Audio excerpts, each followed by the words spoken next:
Welcome back to the Flex Diet Podcast. I'm your host, Dr. Mike T. Nelson. On this podcast, we talk about all things to increase performance, add more muscle, improve body composition, do all of it in a flexible framework without destroying your health. Today on the podcast, we've got a journey down more in the land of biomechanics with my good buddy, Dr. Doug Goldstein. So I got to meet Dr. Doug in person out at the Parker University conference earlier this year in March out in Vegas. I was able to attend Dr. Andy Galpin and Dan Garner's talks on hypertrophy and training, how to set up everything. I work with all these guys over at Rapid Health, so I work there part-time doing sleep and other analysis for them. And I walked in to see Andy lying on the table, and Dr. Doug had a needle in his side. I was like, hey, this looks pretty cool. What are you doing? So we had a good conversation there as Andy had some fun, but Andy's movement was much better. So I was like, hey, this is pretty interesting. And I wanted to have him on the podcast to talk about different types of analysis, some mechanics, something called Springbok, which I will have him explain. So we talk about everything from contralateral muscle adaptations to mental signs and muscle overload, contralateral side and shock absorption, some really cool case studies. We did have more videos on this one. I know a lot of our audience here, probably 95, 96% of it, according to the stats, is audio only. We do have this uploaded on YouTube if you wanted to look at some of the videos we did review. I tried to explain them as best as I could for our audio-only listeners.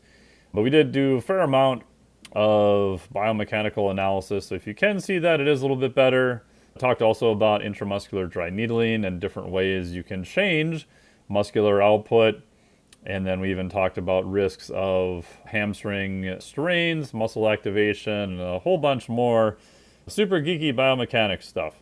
So this is probably the first time in public in a while I've actually talked about biomechanics. So my master's was in mechanical engineering.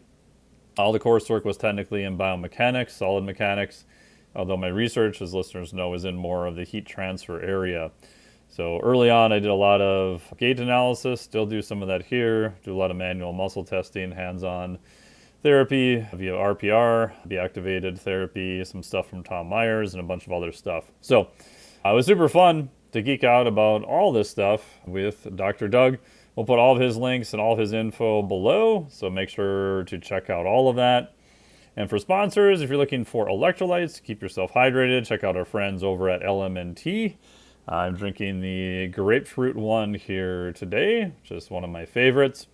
And then if you're looking for something to help get through the day, help with performance, and even cognition and under fatigue, there was a new poster at ISSN that talked about this using ketone esters. With ketone salts, you can get some benefit to them, but you're probably going to need a ketone ester, which is a higher amount of ketones that make it better through the bloodstream. So check out my friends over at Tecton Ketone Esters below. I do some advisement for them and an ambassador for them in terms of full disclosure. Also, if you like this information and you want more, check out my daily newsletter. That's where probably 90% of my content goes. It's completely free to join. We'll give you a cool free gift there.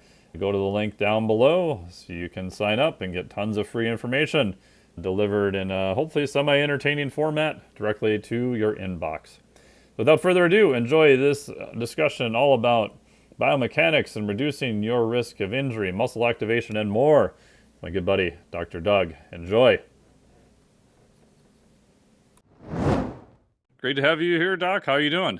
I'm doing well. Thank you for having me, and I'm excited about this one. I think, as we were just talking momentarily before this, we're going to have an interesting conversation that may go a few different directions, but I'm sure it'll be insightful for at least us. Hopefully, everybody else finds it somewhat interesting.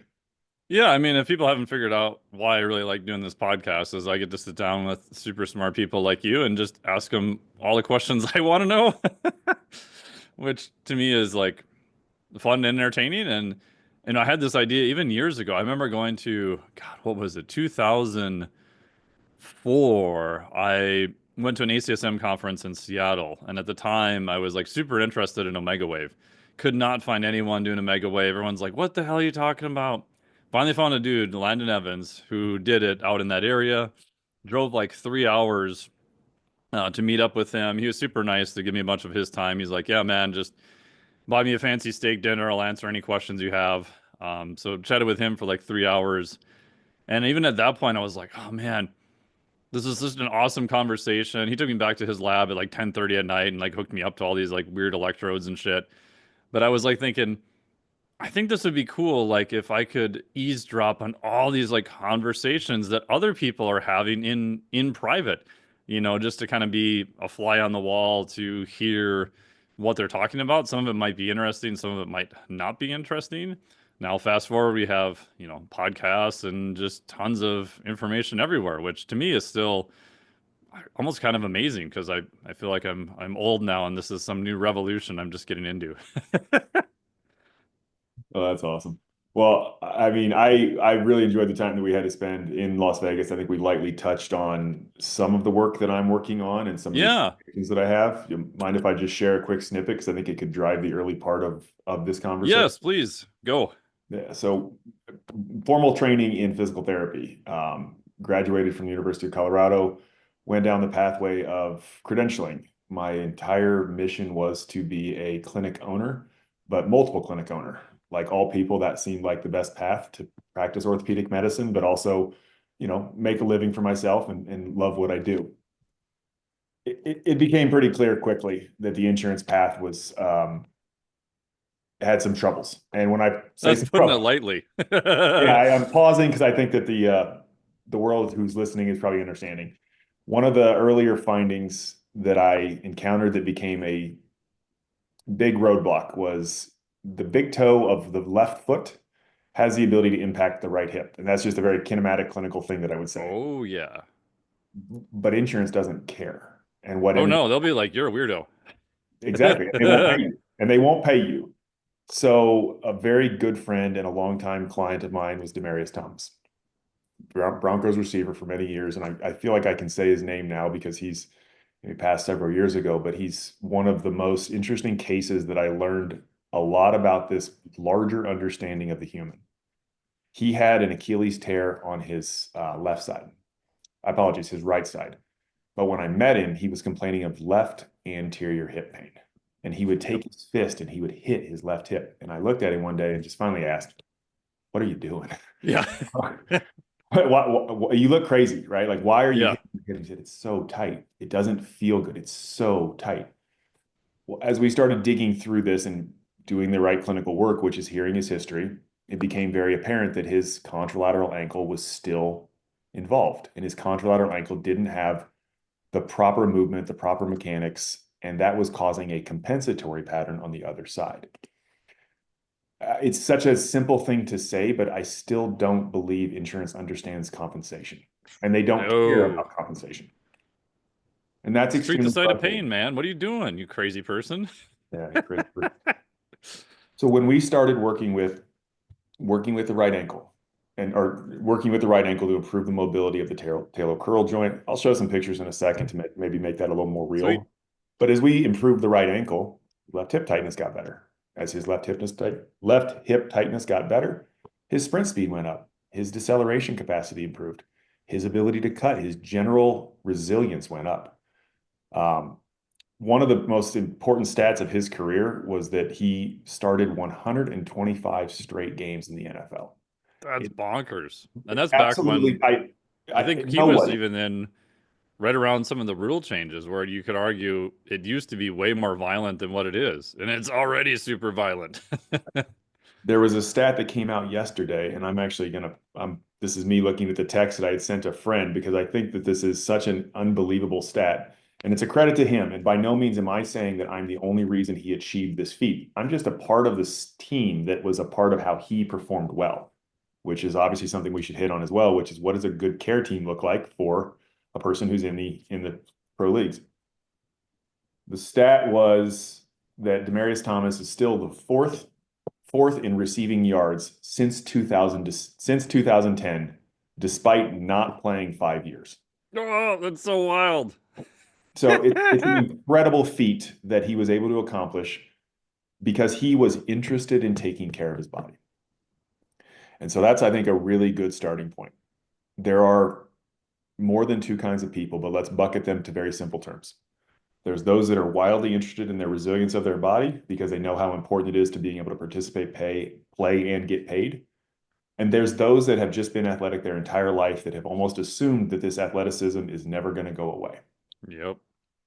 Kobe Bryant's, I've never met him, but I think we can all agree there are those people, LeBron James, that put in the work because they understood it was a requirement. Yeah. Even Jordan as he got older in his career. Even Jordan. So with all of that stated, what parts of their care team were most influential it's not possible to say that this person was better, more impactful, but I think there's a way to talk about what we knew and what we now know. And what we knew is strength training is important, right? I think early Larry Bird, Magic Johnson days, early Jordan days. I mean, Jordan might have been one of the first guys that was like, weight training is a big deal. Yeah. And he wasn't a big weight trainer when he started. No. And he became one and he lifted Yeah. before games, which is another conversation topic. Should we lift before or should we lift after? Current NBA teams are actually doing their heavier lifts and their heavier ballistic movements immediately following a game because it's when the body's most appropriately primed and ready. But as we progress, now we've got tools like Springbok Analytics, which is a three-dimensional post-processing, turn your MRI into a digital twin, which again, I'll show you. That system is now a way to measure the volume of your muscle, measure the infiltration of fat, not on the muscle, but in the muscle. So we've come a long way. PT is always a part of that. There's always going to be a part that's chiropractic. There's always going to be a part that's, I'll say, body work, and that includes people like ART, MAT, massage, deep tissue Swedish, all that stuff. But my real focus from my training in PT was how do I make the muscles in the most optimal state so that other people that are a part of this team can maximize their impact with strength training or running mechanics or recovery or longevity, whatever that may be. So with all that being said, I still think we're on the surface of what we're actually going to know in the future. And I'm sure you've talked to many people that have ideas on what this looks like, similar to your prior podcast, which was the microdosing group. Yeah. What does that mean? What does the mental aspect of performance look like? I think it's a big deal. We all know that, but it's not fully explored and not fully known. We just know that it makes a huge difference in the ability for the athlete to compete at the highest levels. Yeah. My quick example of the mental side is in the NFL, like kickers, because it's a very thing you're doing just like one task. It either goes through the uprights or it doesn't. Yes, there's different conditions, different distances, but you'll see it routinely. Kicker does really, really well, doesn't miss, all of a sudden misses a 23-yard field goal and then can hit the broadside of a barn after that. That has to be all mental. Like they didn't get injured, they didn't get hit. They're not even in other plays for crying out loud. But it just, I think it shows how much the mind plays a role in performance that we're just, I think, barely trying to understand right now. Question for you based on that, because I agree, but I'm gonna put in the mechanical component that my Yes, please. mechanical side. Yes. Do you believe there's a world where the muscles are not cooperative, which the brain perceives? And some of those, we'll call it the tin cup yips, where you're wearing all the gear because you got to Yeah. figure out what's going on. The finely tuned athlete on the verge of greatness, right? Yep. What if the body is the restrictor? Do you think it's plausible that the body's not doing the work and the brain becomes frustrated that the body's not listening? And if we improve the body, could the body then unlock the ability for the mind to have greater ease during the activity to complete the activity? Yeah, I agree. And that's where it makes it really hard is probably the best line I ever heard from this was from Doug Heel, is that the body is in the mind is in the body. Like it's a complicated, coupled, like two-way street where this gets really woo-woo really fast. But if you play with manual muscle testing, right? And again, I don't have a $60,000 biodeck someone's going to wheel into my living room. If you do, I would love to do this experiment on it. But just changing mental status of people, you will see changes acutely, at least on a table in an isolated situation, with what is perceived to be muscular output, and vice versa. Mhm. So I agree. I think it's much more complicated than what we think. Is maybe they're in a bad state, and maybe that bad state is altering their mechanics enough where the thing they normally did is no longer that same thing anymore because of some altered mechanics. So I do think it is actually, I think it is both. What are your thoughts? 100%. I think it's a loop, and that loop can Yep. spin either direction. It's a closed loop that has the ability to go back and forth. I Again, my background is on the mechanical side. So if we term this mechanical medicine just for a placeholder of a name, Yep. if that kicker sustained a big toe stub at home while playing with his kids and he felt a little discomfort in that great toe, and he doesn't really feel like it impacted him, he was able to walk it off, no big deal. But that changed the ability for his great toe to extend on the left side if he's a right-footed kicker. And if he's not able to plant that left leg and extend through that foot Yep. with a rigid mechanism, he's going to not transfer force through the contralateral kicking leg. I don't know if that necessarily shows up as loss of leg velocity, exit velocity of the ball, or maybe that just shows up as it's a little off to the right and it's now getting in his head. And he's now changing everything about what he thinks to achieve the goal. And go back to the Tin Cup example. I'm sure there's plenty of golfer who's listening that has said, "Yeah, I've tried to change things on the course. They go well." So having things come as simple as to one thought, like on the golf course, having one thought tends to work well. Having 15 thoughts never goes well. No, no. And even a high level performance, right? So another one I really liked I got from Dr. Eric Cobb at Z Health was do the drill, forget the drill. Mm-hmm. Like do the things, make them conscious, make sure you're consciously competent at doing whatever the thing is. But then long term, you have to be consciously or I'm sorry, unconsciously competent, right? So it's sort of Maslow's four-step model, which I Yep. still like as like the best model because if you're an NFL wide receiver, like you're not thinking about running mechanics when you're doing a route. You're thinking, okay, I need to get by this guy. I'm going to look off this way. I'm going to go here. Okay, I need to be here. The second I turn this way, the ball's already in my face, Yep. right? You're thinking about the execution at a high cognitive level. Part of that's probably even unconscious too. You're not thinking, oh man, I really need to move my right arm a little bit more in front because my left leg isn't going that far into extension. Like if you're doing that, It's you're toast. You're done. your tough.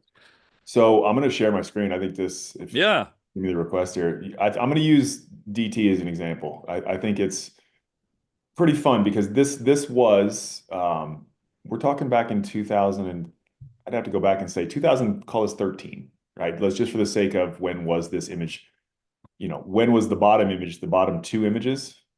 And you can explain for the audio people listening, just so we'll have both. Yeah, 100%. Make sure we give the right. I've got a window of four images. These are all still shots of Demaryius running. The historic video of Demaryius catching the ball from Tebow to run in the touchdown in the playoffs, the first pass of the overtime game against the Steelers. The top image, Mike, you're looking at it, and others who are watching can see Yep. that. If you're able to interpret that, you're going to see a few things that don't look great right now. But this is also right before I started working with him. So assume that these images are pre left hip tightness, like I mentioned, that left TFL being very disrupted involved, and having that right Achilles not have that full comfort with push off, dorsiflexion, so forth activation. The bottom image, well, and to the viewers who are listening, you're going to see a runner that's more upright than he should be. He's not driving downhill in the best way. But when we look at the bottom images, this is after he caught I think a bubble screen, I believe, where he then took it to the house against the Baltimore Ravens. And in these two images, he still wasn't fully optimized. But the bottom right image, I know, Mike, you Yeah. can see this. You can see how there's drive now. There's And look at how forward. far his leg is behind his body, and he's still moving forward. Correct. Yeah. So when we started improving the right ankle mobility, right ankle strength, all of that's interrelated to me. We can dig into that as much as you want. He developed more force, and that Yep. rate of force development going up gave him more mental comfort. Yep. That mental comfort gave him the ability to feel like he wanted to mash on the gas pedal and go faster. As he felt more comfortable mashing the gas pedal and going faster, he got used to feeling comfortable driving at that speed. Once you get comfortable as an athlete doing anything, they're phenomenal at repeating. but he wasn't thinking about running fast. He just ran faster. Yeah. I would encourage all people to go look back and look at Demaryius when he caught the Tebow pass.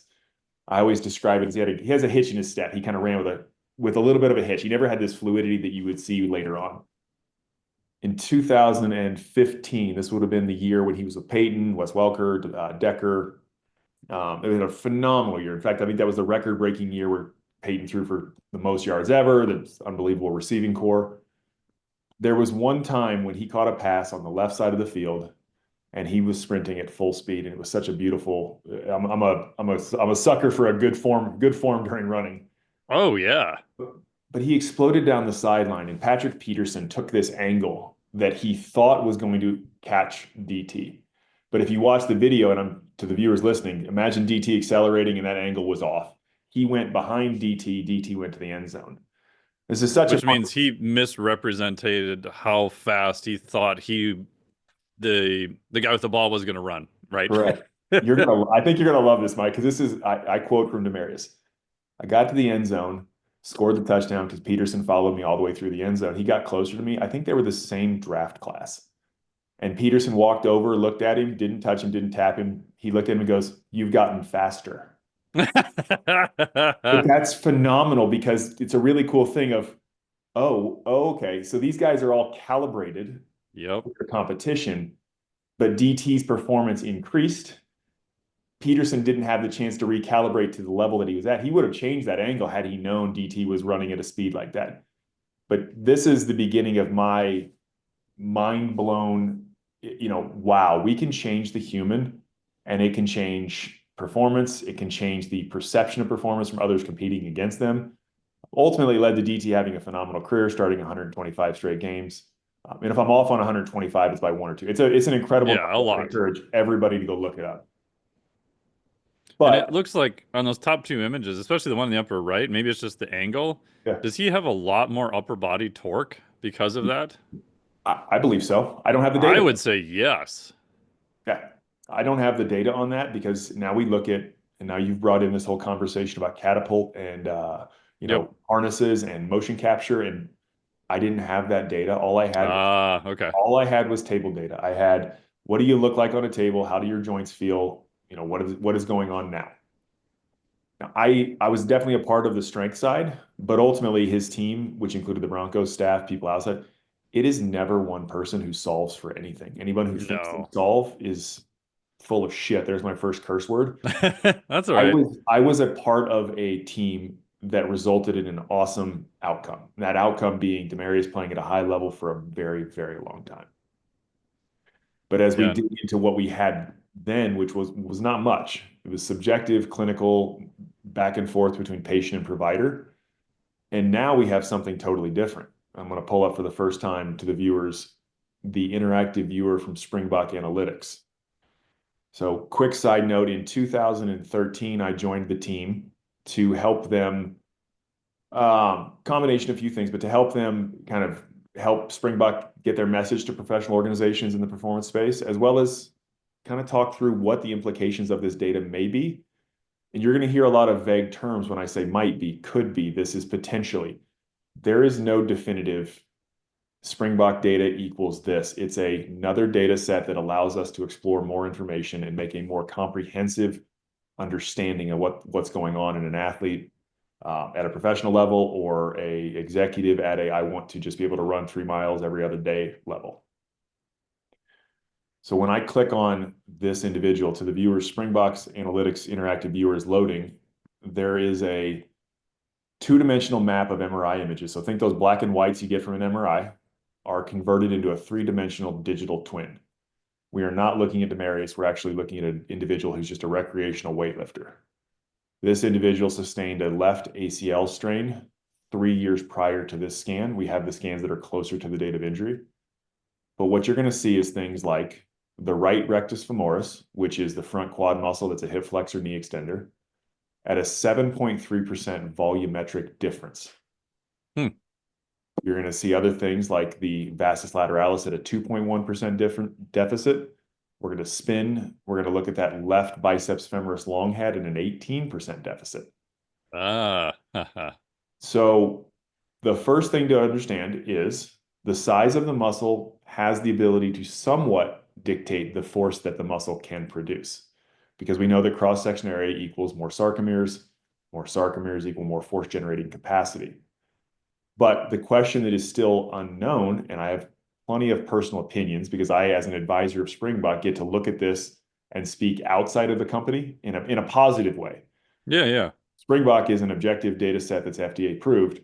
Anything that I say about Springbok is my clinical interpretation from usage from early days. I had a question early on. What if that rectus femoris is small and appropriately positioned to be a very effective muscle? Small doesn't necessarily mean weak. It just may mean that it's maximally producing force for the current architecture that it's in. Yep. So if we take away a few layers and we start digging into things like this, you're going to see how this individual has one muscle group that's markedly asymmetrical. And that is that, again, that biceps femoris long head. So, Which for listeners is more on the outside lateral side of the back of your leg.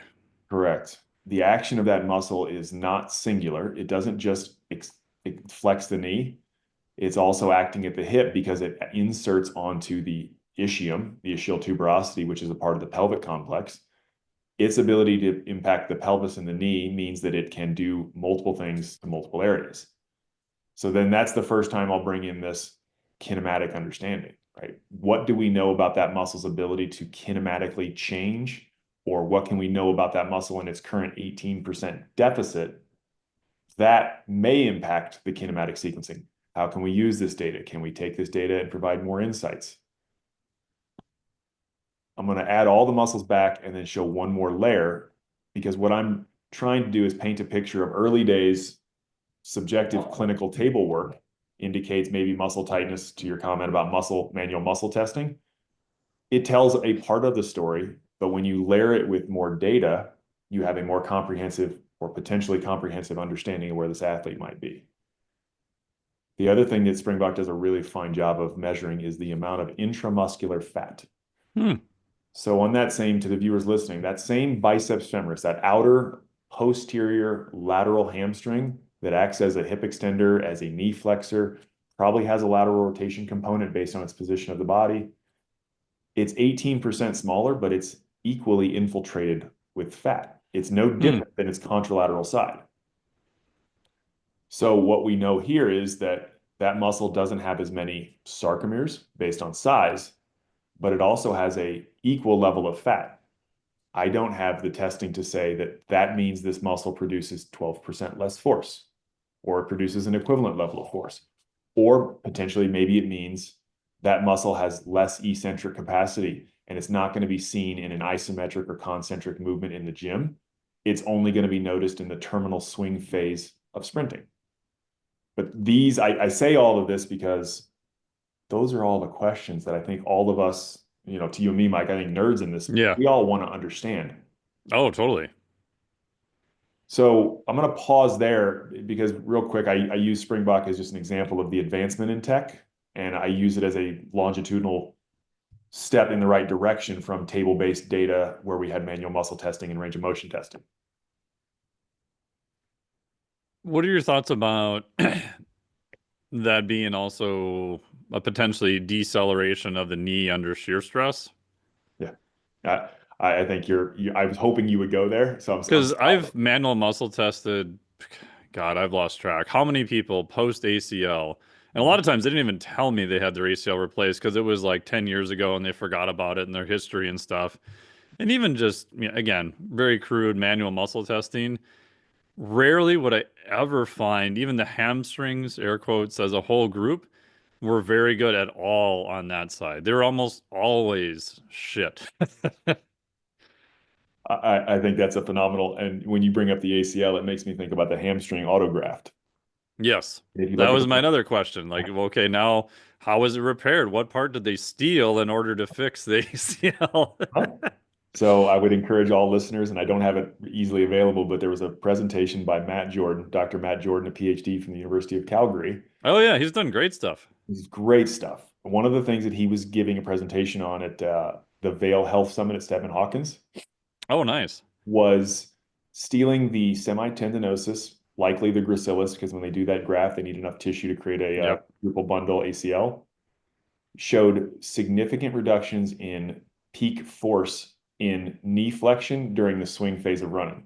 And if I'm modifying, I don't mean to modify Matt's work. I think I would tell you that we know that generically, when you steal tissue that's otherwise healthy, you're going to see some downstream effect.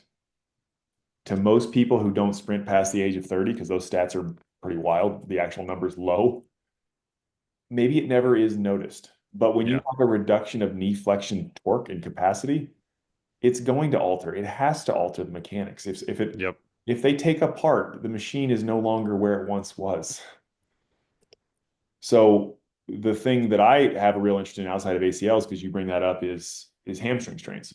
When we look at what Springbok does a lot of work on, one of our bigger partners as a group is the English Premier League soccer folks. They deal with hamstring strains on the regular. And the greatest issue with having a hamstring strain is that the secondary most common injury is a re-hamstring strain. Yeah. And so ultimately, there is a strong need to understand this kinematic sequence. There's a strong need to understand which tests are most appropriate to measure and monitor. And as the next step, there's an important need to understand which exercises are most appropriate. We both had a chance to talk with Andy Galpin, who's a phenomenal educator, researcher.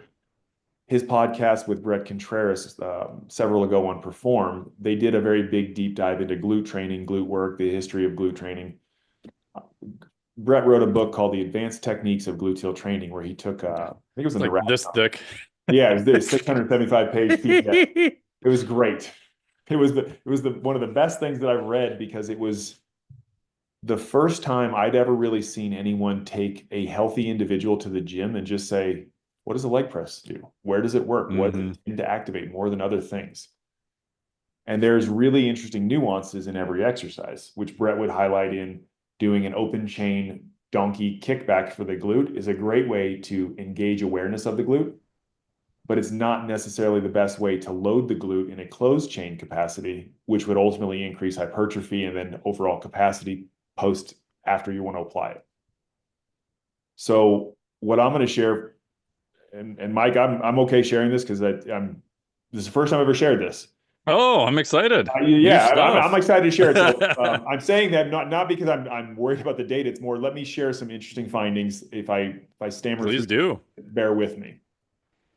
But when it comes to hamstring strains, I've had a chance with Springbok to look at about 13 total, I call them known side hamstring strains, where I can say, I know this athlete suffered this injury and I have the muscle data from that individual. I don't have the exact time points if these were all done within 2 days, 5 days, 1 week. But the point is, I have a glimpse into what's going on in individuals at an architectural level when they have sustained a hamstring.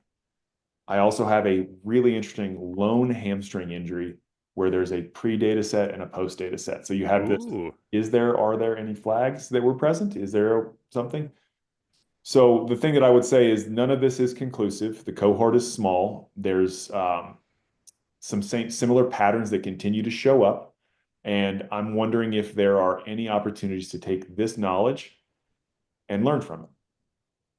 So let's use the left side hamstring strain. On the injured side, we're seeing smaller cross-sectional area, but more intramuscular fat. And now I'm going to put a big asterisk, because on my document, I have a huge asterisk that says this is a possible meaning. I'm not saying nothing here is definitive. Right. It's associative. Potentially that reduces the tensile capacity, right? So if you have a muscle that is literally smaller and more fatty, it's probably going to produce less force. That's a somewhat safe place to say that. But I think and I'm pointing over here because we know that from table-based work. We can see atrophy in a muscle. We can see that it produces less force during a manual muscle test. We can sense that the athlete doesn't want to use that muscle during its activity when it would most likely engage. But what I'm desperate to learn more about, and this is why I went through this deep dive, what else is present? If the symptom is the hamstring, what else is present that potentially led to the hamstring?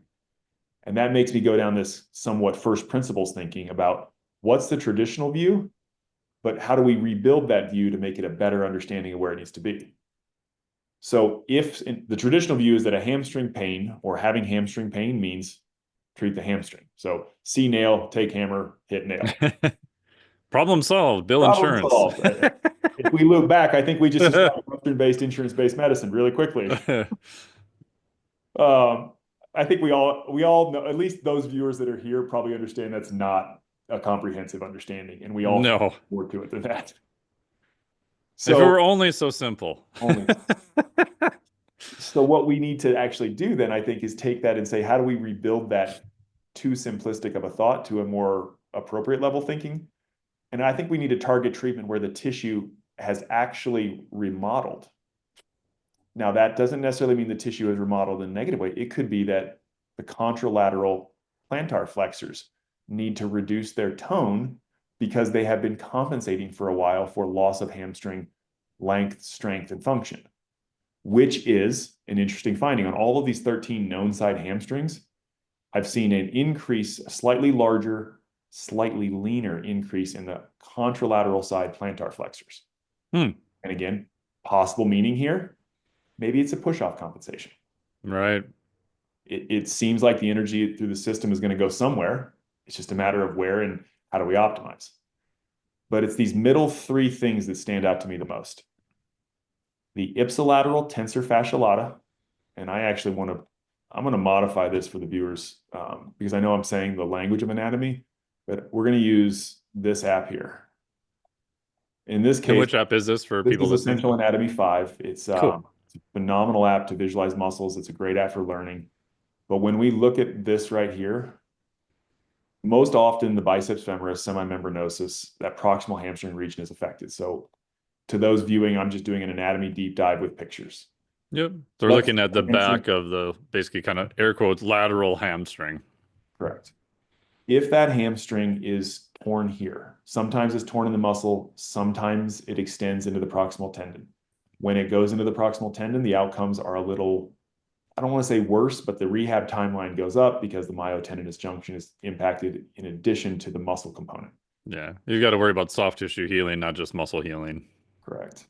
So if that's the injury, and we're saying that in this case, those athletes that sustain this left-sided hamstring insult also generate increased or slightly larger, slightly leaner muscles in the contralateral plantar flexors, which obviously transmits all the way through the Achilles down to the calcaneus through the push-off. But I'm going to spin the body. Now we're looking at it more from the anterolateral, kind of front lateral view. On the same side hamstring, what we're seeing is a few things pop up. Lateral line. I love that you said you're seeing the same side TFL, which is a hip adductor internal rotator stabilizer of the pelvis. Medialis, the vastus medialis, which is a shock absorber, right? A knee shock absorber, as well as the tibialis anterior on the same side as a shock absorber. So to your comment, and I know I'm dancing. Yeah, you're good. But what if the athlete was extending because they overrode the mental signal from their body and said, no, I need to run faster. My mind tells me I need to do this. But the mind pushed the body, but the body exceeded its current threshold. And then in that moment, the body was overloaded. And when we know a body gets overloaded, the only response for a muscle to really stop injury from happening further is tighten up and constrict. Yep. Do nothing, just hold on for dear life. Please stop any more injuries from happening. Yep. Don't let me get to that end range of motion that I can't support either. If I'm wicked tight, you're not going to get to end range. I mean, again, you could argue you might be able to override it with some athletes, but in general, that's what it's trying to do. Exactly. So then when we take this and we zoom out a little bit, I think that's great, but my brain is not satisfied because it tells me nothing about the contralateral side. So if the injury on the left occurred, and we know that, when I say we know, if we've seen data that shows the same side TFL, same side vastus medialis, same side tibialis anterior are actually losing their shock absorption capacity as a potential understanding, something has to happen on the contralateral side. Yep. And that's where we're seeing this interesting uptick, a slight increase in a steady state in size is what I should say, but an increase in fat. So the muscle is now arguably less elastic, And less you're showing the right glute max muscle. correct. I'm showing the right glute max muscle. So I have a curiosity question here with no answer, and I don't mean to play hypotheticals too much. But had that tissue been treated on the right glute, would it have changed the pelvic anti-rotation braking capacity of the pelvis, which would have not made the left hamstring, which is eventually injured, more vulnerable? We don't know. I'm throwing up my shoulders. I'm making a silly face, but I would love to find out if in some world we could use shear wave elastography, TMG. TMG would be my guess. TMG. We could do some measurements of pennation if possible in muscles that have that ability to be measured. Is there a reduction of elasticity that could have been treated prior, which would allow the right hip to have A, greater range of motion, B, greater rate of force development, but ultimately better control of the pelvis that might have potentially not allowed that involved other side to get exposed and then ultimately go into a stress strain curve moment where it was beyond the capacity of the tissue. The other thing that's super interesting is, and the final thing that I was able to find here is on the same side, I flipped the body to the viewers listening. We are looking at the same side iliacus as being involved. So in this example, to tie everything back in, to kind of go zoom out big level, an athlete shows up on the table, they have a restriction, it's very noticeable. Mike, you and I've muscle tested people for a long time, and they seem sufficient, but that muscle testing is typically done in a position where the pelvis is stable, has some level of support to the body. It doesn't account for force transfer across the anterior or posterior oblique slings, but it looks good. The hip's good, right? They're fine. They feel no issues in these areas. But Springbok data is showing that there's some potential relationship to an increase in fat, an alteration in volume.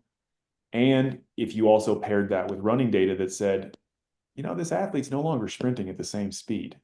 We're also doing some markerless motion capture data with a really high-end technology from like Swiri, for example. They've released a new product that's really incredible for sprint mechanics. Nice. But if you start to take all of that and put it in the pot, and you start to spin it up, right? And you start to go, what comes from this brewing of all of these mechanical factors? Well, it's not clear yet, but I think the goal that we all hope for is that we can eventually say, okay, this athlete is vulnerable because of multiple factors that are indicating their hip, despite testing well on the table, needs some intervention. And that intervention could be a couple things. And this is where I'm going to go into a different, my research corridor. I think some of that is actually needs to be more manual intervention to the muscle. And that manual intervention can help alter the pennation angle, which can ultimately improve fascicle length, improve elasticity, ultimately just give that muscle an opportunity to work in the way that it needs to. I pause because I just threw a lot at the audience and a lot at the table. But my goal is that this doesn't solve for anything. It just shows that there's a depth of thinking required to advance the field, that we can start thinking about this in more layered ways. Was there any upper body differences you could see, or is it because the musculature in the upper body is so much smaller, it might be below what we're seeing for volumetric adaptations, maybe even? Because in general, the muscles of the lower body are a little bit bigger, especially when you start talking about like the forearms and biceps in a relative comparison. Great question. And the answer to that question is, and I'm to the viewers listening, I'm on the Springbok platform. What I'm trying to do, which is not allowing me, I'm trying to pull up a full body MRI. They have the ability to image everything from head to toe. In the instances where I have known side hamstrings, I'm only having T12 down. So I don't have access. Okay. I don't have the oblique data. I don't have the abdominal data. I don't have posterior oblique sling data completely with the latissimus dorsi. Yep. That was what I was wondering. Yep. So there's a really interesting project that Springbok is completing with Major League Baseball. And Major League Baseball is trying to understand Tommy Johns and elbow injuries. Yep. And I think it's safe to say If the elbow is impacted, there's probably kinematic factors that have led to it being affected. Yeah, and I would bet a lot of it's lower body if you're looking at pictures. I completely agree with you because when you look at Everyone thinks I'm insane. I'm like, well, I don't really work with baseball. I'm just saying, watch some of these pitchers on film, and you can see what's going on with their opposite hip. It just looks weird. I know that's like not a technical term, but you compare it to even some pitchers pre and post surgery. You're like, what the hell? yeah, you're hitting the note that is near and dear to my heart. And this was in the early days of talking to Major League Baseball with the Springbok team. It was an opportunity to really emphasize what you just said to the viewers listening, to the viewers watching. I've pulled up a cartoon image of the phases of pitching. And if you look at the initial phases, they are all standing on the one leg, preparing your body to go into the cocking mechanisms, to go into acceleration, deceleration. So I agree. I think that it's a setup issue. If you don't Yep. have the stability on the leg, you don't have the ability to transfer force correctly. And you see that, as you said, in the hip and so forth. But similar to the hamstring discussion, hopefully we'll learn more about the Major League Baseball and pitchers and what we understand there. The goal is to figure out with some greater fidelity what other things are involved when an athlete suffers an injury. So I repeat, I live in the very mechanical lane. So when I previously mentioned, I would love to optimize the hip mobility. And when I say hip mobility, again, I'm referring to like this muscle, the iliacus, because I believe that if that muscle has better capacity to lengthen and contract, it's going to offload or allow for greater force transfer, which hopefully reduces the ability for a muscle to sustain an injury. I don't want to say that one muscle like this is the sole reason a hamstring strain occurs. As you just heard me list off for the first time, there are several muscles that display an issue. And I think if we take all those muscles and put them into a more cohesive thought, it's probably a loss of pelvic control during a high-end event that if that pelvis had more stability, it would probably be in a better place. So to your earlier question about the core and this hamstring discussion, one of the things that's interesting is I am very intrigued about the potential for the ipsilateral to the injury side, so the same side as the injury, for the internal oblique to control the pelvis as it's going through its cycle. Mm-hmm. I'm really interested in how the TFL and how the vastus medialis might shift the pelvis into more of a hemipelvis drop, along with a sagittal tilt in an anterior direction. Right? All of these phrases are known by people. Your pelvis is in the wrong position. Well, I hear that. I just want to know why. I want to know what muscles can we as clinicians, can patients, athletes, what can we do to maximize or improve that potentially improper position? Yeah, and from the data, the first thought I had when you see all those muscles in the front light up is treadmill probably wouldn't pick it up, but if you have, I think Red Bull had these really fancy force plates embedded in like 100 or 200 meter track or something like that with like the full motion capture along the side. Like, would you see that left side is just like a heavy foot strike, right? You're just putting way more force into the front part of the body upon impact. And so all, like you said, those muscles are also primarily shock absorbers because your pelvis is kind of air quotes in the wrong spot. So as you're coming down on that left leg, you're just super heavy in the front. And so you're just overloading that tissue on the eccentric all the time. Can't say it any better than that. I mean, that's a phenomenal summary, is exactly what you just said. So I have done a ton of work, and this is where I'm going to deviate into my research if I'm allowed to. Permission Yeah, to. go. Intramuscular dry needling is a technique that is often used by people. It's currently done in several different ways. One, there's needle placement with no electrical current. There's needle placement with electrical current. The parameters that should be delivered electrically are not specified, right? It's still a little unknown exactly what is the right answer for how much we should deliver. My research has been heavily based in trying to understand the correct waveform as well as the correct frequency. Mm, Because I do believe that different tissues, and I think we can all agree the research will support this, different tissues are going to respond to different frequencies. yeah. So when I look at the needle, to me, it solves for the depth. If I need to access a muscle that a massage or a Theragun can't achieve, the needle gives me the conduit to deliver the correct electrical frequency. Once I'm in the right depth, and I use fishing as an example, once I'm putting the bait in front of the fish at the depth the fish is at, now the bait has to be the correct bait for the fish to actually bite the hook. That's been the most fun thing for me, and it's the thing that I lose, I probably lose sleep and also get excited about losing sleep over because I'm insanely interested in understanding that at a greater level. What I've landed on is a specific waveform and a specific frequency. What I'm seeing when I deliver that is a massive acute change in the pennation angle of the muscle. Really? So acutely, so for listeners, basically the angle or the orientation of the fibers changes. Is that correct? That's exactly right. And I'm going to pull up some actual true ultrasound videos to highlight Huh. this. And I'm glad you kind of make that noise because this is to me the uncharted territory of we all know pennation angle in an altered state is going to impact the muscle potentially negatively.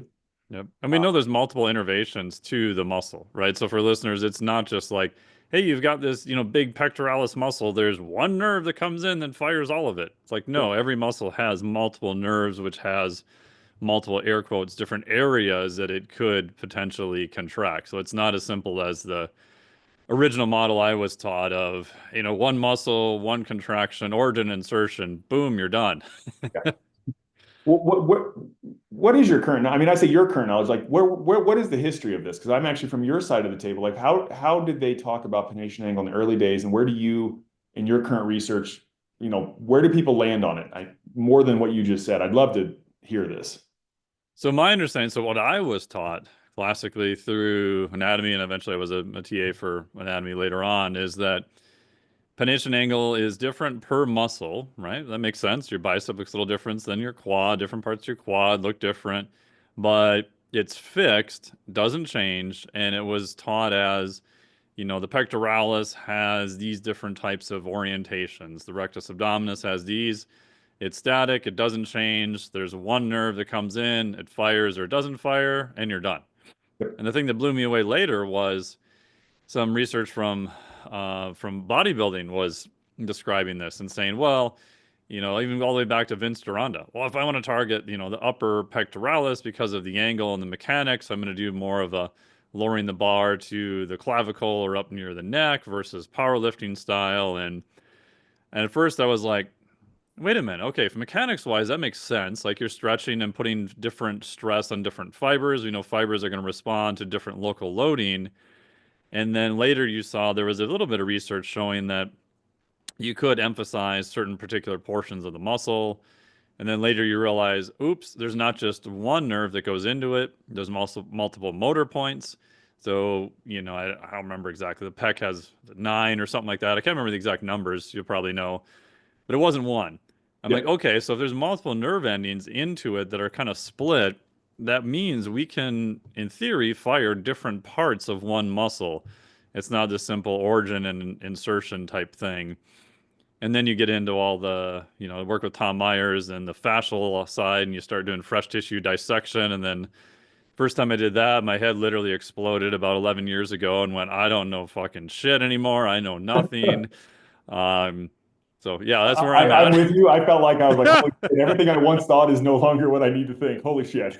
And I remember talking to Tom going, hey man, like this messed me up for a good couple of years. Like I had to literally go back and reteach myself anatomy and physiology because I was so, origin and insertion, you got to make sure you get each one right. And I remember asking Tom about this, and he was super cool. And he's like, well, that is an okay model to teach students to start, but that's definitely, not the simplistic way, the body works. And I was asking him if he has a better model. And he just kind of looked at me and he's like, just have them do this. And I was like, oh, yeah, okay, good point. So I appreciate what you said because I would say that anatomy what it was to your origin insertion comment was entry level education, Oh, right? yeah. But you had to unlearn it if you want to go, in my biased opinion, to the highest level.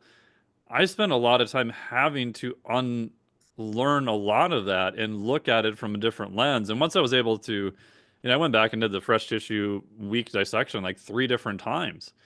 And the second time I came in completely different. I'm like, okay, I'm just gonna pretend I've never looked at any of this stuff before. I don't give a crap about me trying to memorize muscles, anything.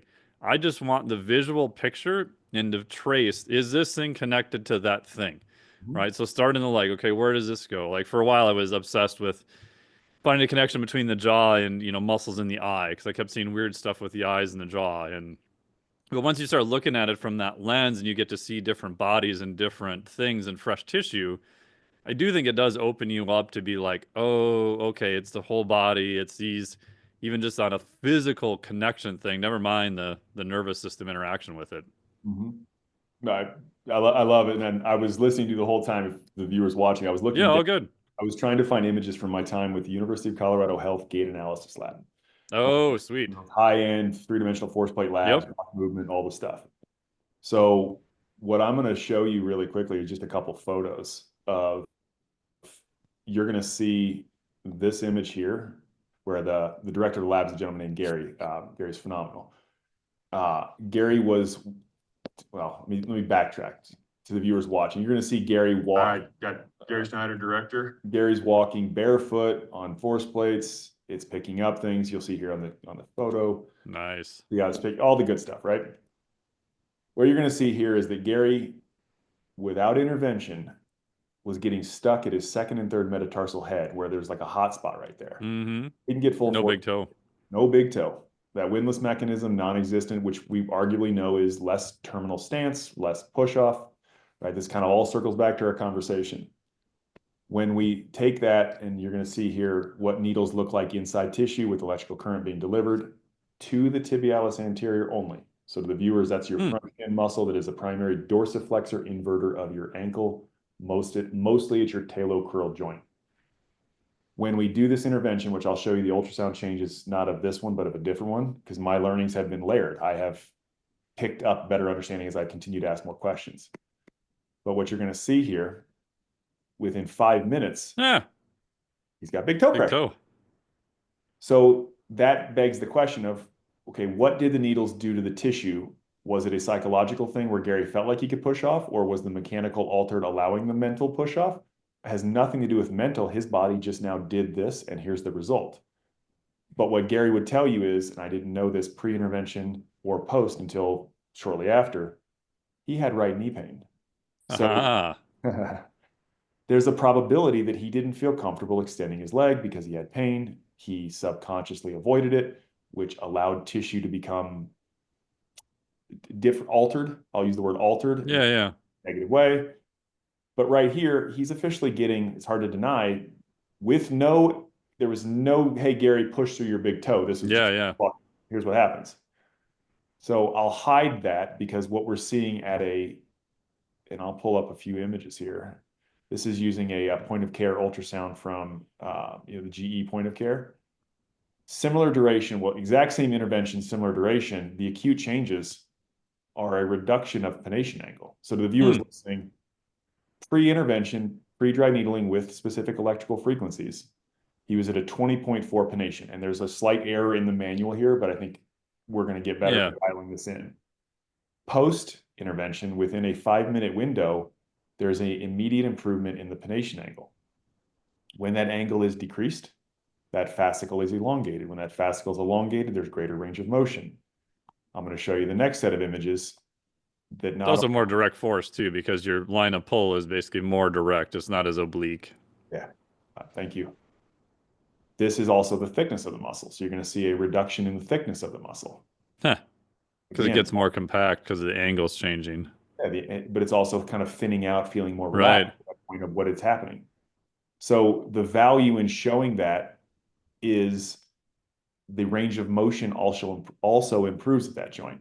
I did a in person with Stedman Hawkins and some of their researchers at their very high-end lab, and we got to use their very expensive Canon ultrasound, which is much better than what Nice. I'm using. I got a chance to kind of test this against something more valid. I didn't do the measurements, I did the intervention, but the measurements were actually more interesting to me. We saw a 77% improvement in pronation angle, a decrease. 77%? 77%. That's wild. Wild. In addition to that improvement of pennation, we saw a 22% improvement in shear wave modulus. Hmm. We also saw an increase in SMI, which is local blood flow to the tissue. That's arguably because the muscle was contracted by the needle delivering a current that created contraction. But that's also fascinating because we know blood is healing. So what if it's Right. just the opportunity of helping blood come to the muscle so it can infiltrate and give the healing properties that blood provides? Do you think that's just because it's not as air quote contracted as much, so it's not restricting local vasculature there? That's exactly right. And if you look Yeah. at some of the early theories on trigger points, that's why we Right. have pain responses because those contractions are stopping blood flow, and that hypoxic moment creates this afferent problem where information goes back to the brain and says, we're not breathing well. We're not breathing Yep. well. Help us breathe better. Or the body's response efferently is to shut off, don't use, not good, turn off. Yep. Yep. Find a way around. Roadblock. Roadblock. There's so much more to that. The physiology there's so much. It'd be a fun conversation to have with somebody who's really into that world. Um, but we also saw significant ranges of motion improvements at the joint Mm. in its functional plane. So we have this data of people moving. We can see that they're not necessarily doing optimal movement based on a subjective I see you're not. We have data sets like manual muscle test. We have things like TMG. We have all these things. We also have motion capture. I believe that there's an intervention that can modify all of those. And that's where my research is heavily invested, is trying to understand what the data says. Where do I intervene? Similar to that hamstring roadmap. If I could just intervene with those tissues prior mentioned, do we see changes in all of those prior movements, patterns, capacities, TMG, so forth? And then what does that look like from a functional perspective? Because that athlete now runs faster and has less pain. So I've thrown a lot, and I feel like I could go for hours with you because this is fascinating. Yeah. Yeah. No. Are you good for a few more minutes or Yeah, I'm great for a few more minutes, but cool? No, I mean that's super interesting because it's not really my theory, but one of my pet principles is that the the body and physiology is way more, I use the engineering term plastic, meaning moldable, changeable, than what we realize. And eh, historically, almost every time we think it's not that plastic, we're proven wrong, right? You can go all the way back to, Baki Rita stuff where he actually showed like new neurons were changing. You could reprogram the brain. I think it was remember the story, right? His father, I think, had a massive stroke, and he taught him how to rewalk again by taking him through all the patterns of cross crawling and everything else. And this sounds like, okay, yeah, this kind of makes sense to us now. But back then, everybody else thought they were completely bananas, like out of their tree. Like, what are you doing? This is the stupidest thing ever. You can't change your brain. Like, once you're an adult, it doesn't change. Like, you just lost neurons. Like, and now we know the brain may be the most plastic organ of all the organs, possibly. We know muscle is very plastic overall, but we tend to think of that more in, I think, chronic adaptations to exercise and hypertrophy and strength. I don't think we think of it on a short, acute time frame per se. I'm sort of yes, I agree completely. I'm smiling though because I'm laughing at your last podcast and the 10% that were maybe a little frustrated, but I'm like Oh, yeah, yeah. the neuroplasticity associated with the hallucinogenic world that is now. I'm in Yeah. Denver, so I think I'm at the capital of hallucination. Yeah. But I completely agree. I don't think the body is non-malleable. I think there is opportunity that we are just at the surface of trying to understand. I'm heavily invested in researching the mechanical lane, and I'm using mechanical as a place marker for all of this architectural work. Sure. There's so much work to be done and to partner. And I think I'll voice one of my frustrations. It's that everyone is almost so siloed in this space. Oh, so sad. That's why I actually stopped. You're like probably the first person I've talked biomechanics with in probably like 5 years, like in public. Just because and it was nothing against the field or like the people I knew doing the research, like they all the private conversations I had have been awesome.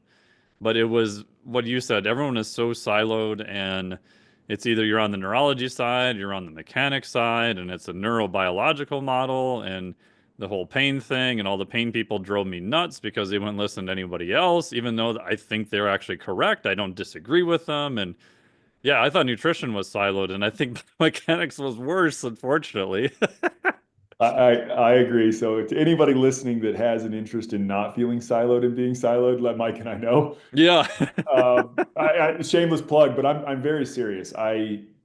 Especially from the PT space, there's a very territorial feeling when you go into places because you know, you don't want to upset people that are in care of certain people and teams and players, so forth, Oh, whatever. for sure. But you also just want to have an honest conversation about the potential for an advancement on their current knowledge. There's a opportunity to layer this with, and you may sift through and say this is not valuable. But we're going to learn more. And the only way we're going to learn more is if we ask questions. And I appreciate your inquisitiveness. I can say that very loudly. I really like people who reflect and are inquisitive because I don't know how to stop asking the why question. Well, why did they hamstring? Why did the TFL? Why did this muscle? What did that do? Like it's never ending.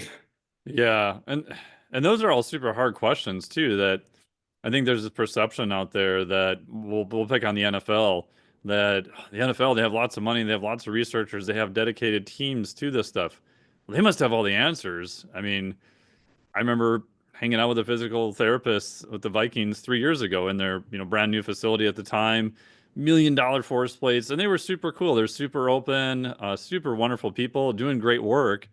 And I started asking them, I said, hey, like, how do you know, like, someone blows their ACL? Like, how do you know they're good enough to play? Like, these athletes want to play. You can't necessarily rely and go, hey, bro, you good? Yeah, man, I'm good. Right? You can't, that can't be your default answer. And they were super honest. They're like, hey, we got a bunch of protocols. We found a bunch of stuff. We think this works. But, at the end of the day, we're never 100% sure because there's so many things we don't know. Everyone presents a little bit different. What do you use as an absolute marker? Yeah. If your force transfer on one side is 87% and your cutoff is 89%, is that good enough? I don't know. Yeah, but I mean, but hitting those absolute markers, I don't pretend to know exactly what those are. Um, New technologies coming out like Springbok, the research that I'm showing with the alteration of muscles. Um, if we quit asking why and what test is best, we're going to kind of end up a little bit of where we are right now, which is some stagnant inability to Yep. answer. But I also appreciate that some decisions have to be made, and we cannot continue to be, paralysis by analysis. Yeah. At some point, someone has to give them the yay or nay. Exactly. So I just hope I hope this was valuable. I mean, it's fun. It's so much fun for me to do this. Thank you for letting me come on. This is Oh, great. yeah. Um, but I just hope this message is let's ask more questions. Let's partner with people that are asking questions and share the work, right? Share the wealth, share the knowledge. Yeah. How can we get less siloed in this space? How can people work together? And last question, I got this from, Cal Dietz and some of the stuff from RPR, Reflexive Performance Reset. So their theory, which I would tend to agree with because I've seen this pattern happen a lot, is it might be an overly simplistic model, but if you don't have any technology, their argument is you're at a higher risk of a hamstring strain if we look at the main muscles doing hip extension, right? So driving your leg behind you. That the glute max should be first, the hamstrings should be second on the same leg, the QL on the opposite side should be third, Mhm. and that sometimes this order gets reversed, where athletes who are at a higher hamstring risk, they're using the hamstring first, the glute max second, and then the QL. The people who are at a higher risk of more back stuff, they're using the QL first, and then one of those two other muscles later. What are your thoughts about that? Um, I'm not saying those are the wrong muscles because I can't say the muscles I listed earlier are the right muscles. Right. But I can say to those listening that have ever had a chance to be with a patient or suffered an ACL, as an example, when you're trying to relearn to fire your quad, which obviously down regulates post ACL, post surgically, one of the largest compensations you'll see is exactly what you just described. You're going to see an overactivation of the glute max, and you're going to see an underperformance of the quad. The body is trying to complete the task in any way possible. Yep. What I would say is, I would love to redo that test. Are you timed correctly? Mm-hmm. By altering a few muscles and seeing those architectural changes that I referenced as my research, because I think that the blockage in that timing is due to muscles just not being in an optimal state. and Mm-hmm. there's a technique available to change that length tension relationship. I've seen that with my own patients, my own clinic. When you change that, the timing starts to go back to where it's supposed to be. There's always cueing required, there's always coaching required.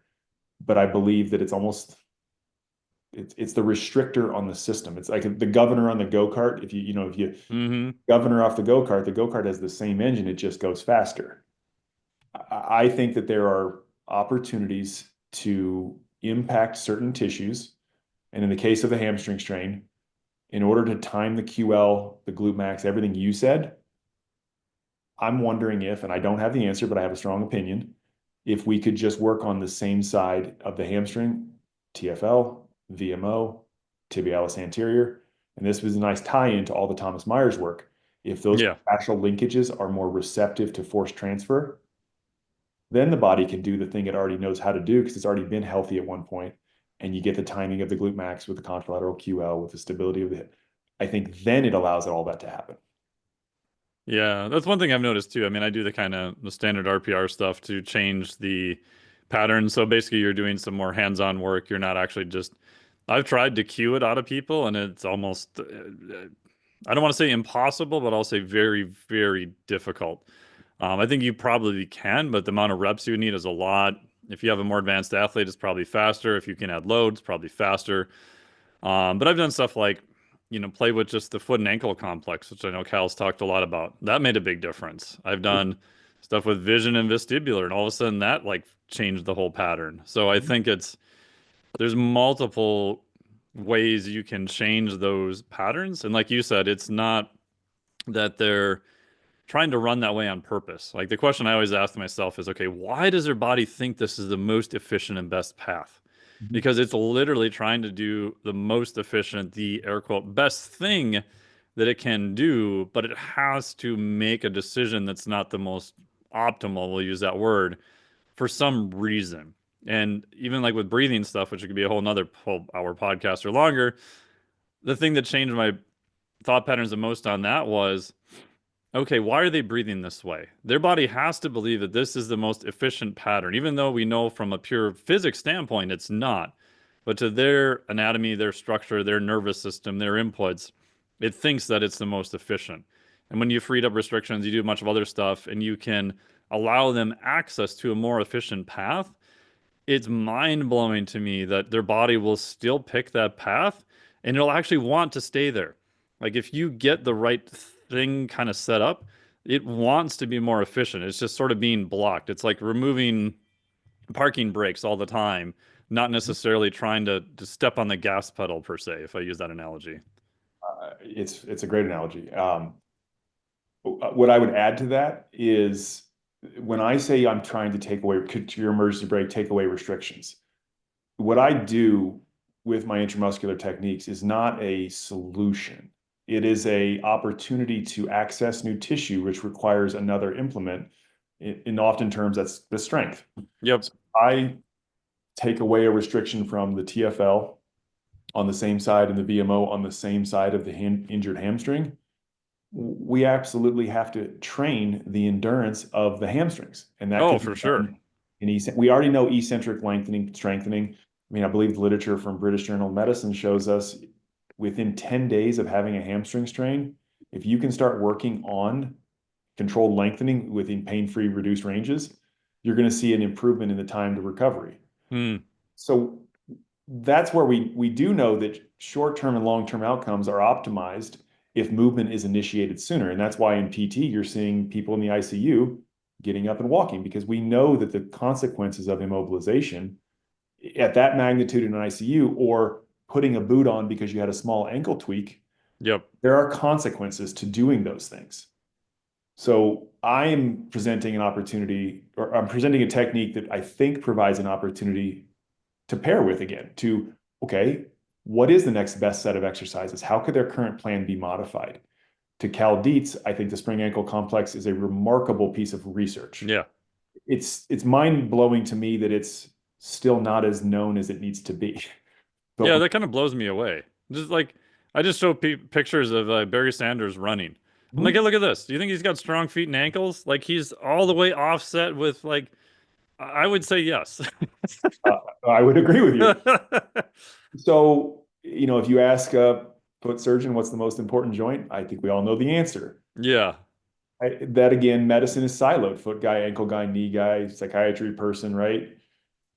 I think that we need to appreciate that there is a chance to remove a restriction with a technique, access tissue that was otherwise not listening, provide that tissue now with a different stimulus that allows for an optimal change in neural programming, neural drive. That neural drive is a larger kinematic discussion, but it still requires great coaching. It still requires great cueing. But again, what can't happen is what is currently happening, in my opinion, is everyone is siloed and there's no crosstalk between organizations. Yeah, because I don't want to use the word fix, but I've helped some people with better movement and sent them back to their coach. I've even left crazy voice notes for their coach if they let me, who I don't know, to be like, hey, when this person comes back, could you just do me a favor and just watch their movement and just don't use the same cues because I'm hoping we change some stuff for the better. Because if you go back to that same environment, they use the exact same cues they were using before and the same methods, they're just going to push them back to, where they were before. And some coaches have been super receptive. They're like, oh man, that's great. And they've even left me notes after, like, oh, I don't know whatever the hell you did, but this person's, back further on their deadlift, their shins are more vertical, whatever. And I've gotten some angry messages of, how dare you tell me how to coach people? And Oh, let's use a car there, for example, because we've been talking gas pedals. Everyone has a natural alignment. Like their current state of alignment is, let's just say the car is drifting a little to the yep, right. Your body's response is to pull the wheel back to the left. If you have helped them understand and let their body get to a neutral alignment, but their brain thinks pull right, well, where do you think they're going to go? They're yeah, going to go back right. So it's a combination of factors that's the ultimate answer. Um, my hope is that I get to share my message about a potential pathway to expedite this all and provide a faster response so that drift is more adjusted, that car alignment is more adjusted more quickly, which reduces mental roadblocks. And there's good cueing, good coaching that follows so people can then reinforce and bolster those habits that are now created. yeah. And with the Springbok data, and then we'll wrap up with where people can find out more. There is something intrinsically cool about visual information that I think is highly underrated, Mhm. right? Because the analogy I use, and I can't remember who I stole this from years ago, is if I would ask you if you were not in your home, like, how big are the windows in your living room? Like, well, that's a stupid ass question. But if you were to try to answer it, you're not a computer. You don't have like that number stored away because some weirdo on a podcast is going to ask you that. You would picture yourself standing in your living room. You're about, this tall, windows are about. So you would estimate it based on a visual representation that our brain is storing all this visual information because it's probably the most efficient way to store information for how the brain is structured.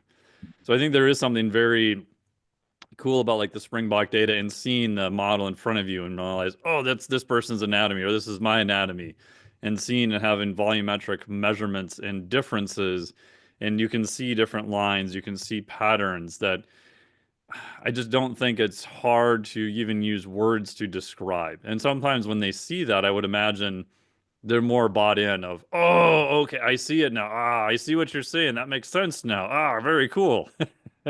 Well, there's a gentleman, I won't say his name, and not for right or wrong, but his opinion on treating athletes, and he worked at the highest levels, was share less education. He said it creates too much Mm, noise. It doesn't give a good signal. I'm on the opposite side of that. yeah. And I am an education heavy person because I think it's hard to unhear something that is so logical if presented logically Yes. that can only enhance whatever you're trying to work on. So I will always err on the side of telling you everything that I think, not that I think I'm right. I will Yep. share everything I think because my goal is more aligned with your goal.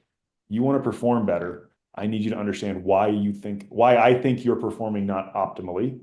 Here's my Here are my thoughts on how to do that. Do we work together or do we work against each other? Can't, hopefully the education is good enough and the thoughts and the logic on my side are appropriate. But if that goes well and the athlete is more receptive, to the car analogy, they are like, you're right, I do drift right. I got to stop pulling right. Okay, cool. I'm going to help your car not drift right. You're going to stop drifting right. Then the car goes fast and straight. Yeah, because athletes, they live in their body. They have all the information. Like, no matter how thorough our little things we do, like, it's going to be a very limited, time-sensitive snapshot of, what they're living 24/7. So I'm with you. Like, the more I can empower them to give them at least what I think my framework is and what's going on, they can then interpret it and spin it through their experience and see if it holds up or not. Mhm. Totally. Great. This is awesome. Where can people find more about Springbok? Is this available to anyone, or how is it available? Or if there's clinics or researchers or people that Yeah, are interested in it, like how does it all work? yeah, Springbok is something that's it is available in certain markets. We partner with MRI locations to make sure that they can get access. But if they were to just go to springbokanalytics.com, no dashes, all one word, they can learn more about Springbok there. From me to you, I think I can share any contact information I have that maybe if listeners want to chat, we can talk through that. But I just really appreciate this is a great conversation, Mike. This is a really, really great conversation with no territorial behaviors. It's very collaborative. And I just want to say how much that's refreshing for me. Oh, it's nice. I mean, that's part of the reason why I still do my own business and kind of, in air quotes, do my own thing because it's very easy to get held up within. I'll say I've been in certain organizations in the past where the presentation of new knowledge was said that they want it, but when it was presented, their actions said otherwise. We'll say. Or other organizations, like, I do teach for RPR on occasion, super open about it. It's like, hey man, like if you got a better way or you got something else cool that's going on, like great, let's test it. Let's figure out if this is useful or not. So it's nice to have fun conversations, and especially people like yourself who are, research minded, but also in the field doing it, because I think there's too much of this research says this and evidence and field work says this, and the reality is if you're working with humans, you're somewhere in between. So I get hate mail from both people now because it's never research enough for the research people, and for the experienced people I never have enough experience for them. And but that's where all the cool stuff happens. So that's where the rubber meets the road. So I like it. I would encourage you to keep on your path. I appreciate you. Awesome. Well, thank you so much for everything. I really appreciate it. This was great, and have a good day. Bye.